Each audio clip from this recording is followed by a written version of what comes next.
Well, this is truly an iconic moment, and I just want to start off by saying welcome to you four legends of heptathlon. Welcome to the World Athletics Podcast.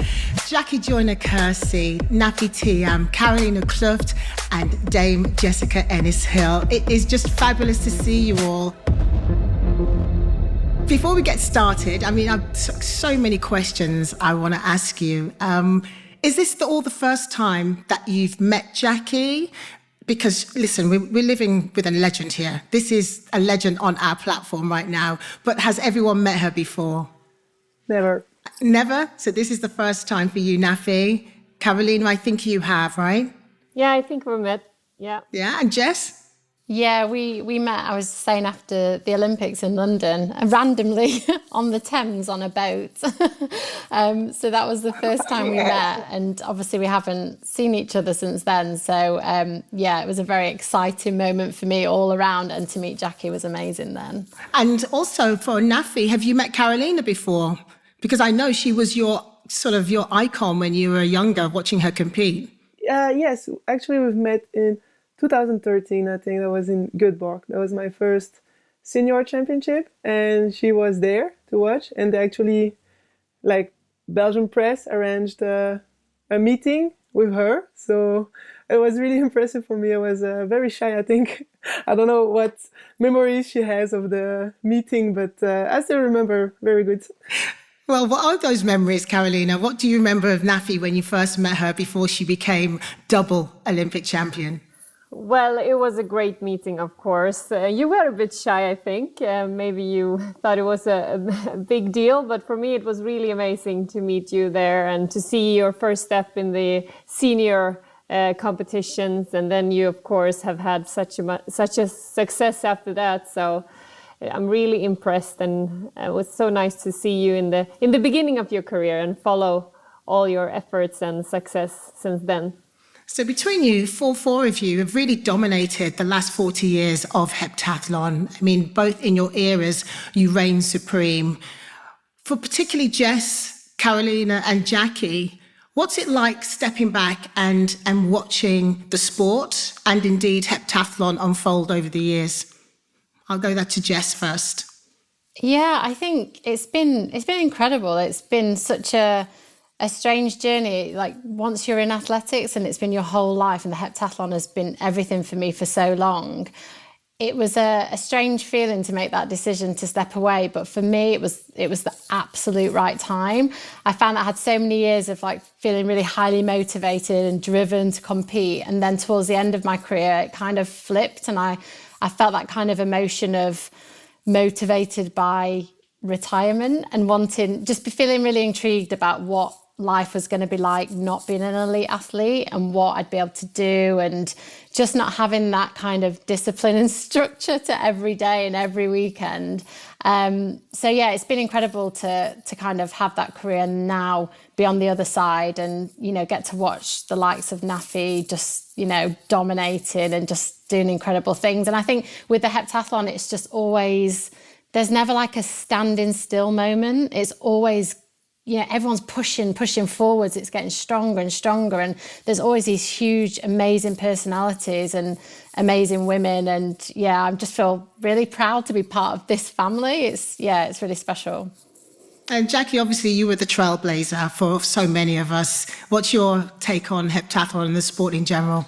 I have watched each and every one, all of you all, from afar, and just to see the sport continue to grow, and just the excitement and the pure talent, and have an appreciation for, what each and every one of you have done to keep the heptathlon out in the forefront. And for me, just being in London, seeing Jess compete, and under, to me, pressure at home, and then performing at a very high level, and then just watching Carolina when she was competing, and I knew she great 400-meter run, the long jumper, but then the multi events, and just continue to watch you all's career grow, and then Nafi, just wow, just seeing be able to bounce back, dealing with all of you have dealt with injuries and still found a way to get the job done,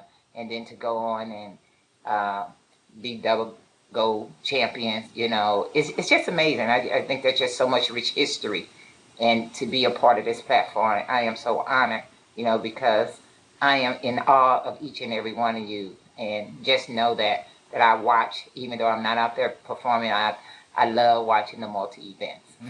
And do you think the nature of the heptathlon, the way the athletes structure the heptathlon has changed much? I mean, I guess in all our eras, we've been seeing strengths in the high jump and speed events particularly.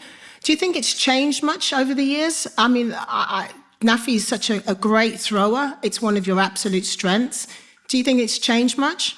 Well, I think, I don't know if it's changed much, but I think heptathlon still has the glory of the event, competing together for two long days, and you can still see, the friendship and the competitive spirit among the girls, and it's always spectacular to watch. And I guess I think it's been quite many who's pushing them in a very, maybe, I don't know the statistics, but it feels like it's a lot of more girls pushing each other in a high level. But still, we have Jackie Joyner, Jackie's amazing world record there. So we have not reached that up to her level yet, but it's been amazing to see the heptathlon over and over again, and to see the glory of the event. And I think, well, in Sweden, I guess, during my time in the event, I think they also, here in Sweden, they really appreciated the event and maybe open their eyes for the event, because maybe sometimes you need profiles, of course, you need stars, and you need good girls and great girls pushing each other to make the event interesting. But that goes with all the different events, and I just hope that heptathlon still will be in the front line of giving a great show, because that's what we have done, all of us, for many years. Going back to that world record, Jackie, I mean, it literally is out there. I mean, can you still believe it's 33 years? It's still stood strong. I know. Can you believe you still hold the world record? I know, and I watch. The question you ask about the change. I always felt the key is the high jump, because that's the event you can accumulate the most points, and then finding a balance. And for me, it was really about giving my best on the first day, and knowing that I had a 3,000 point second day, making sure that I was consistent in what I was doing. And I think that what pushed is when I looked at my competitors and saw where we're all scoring 6,800, 6,900 points, then I always strive that I have to be over 7,000, what it's going to take, regardless of the situation.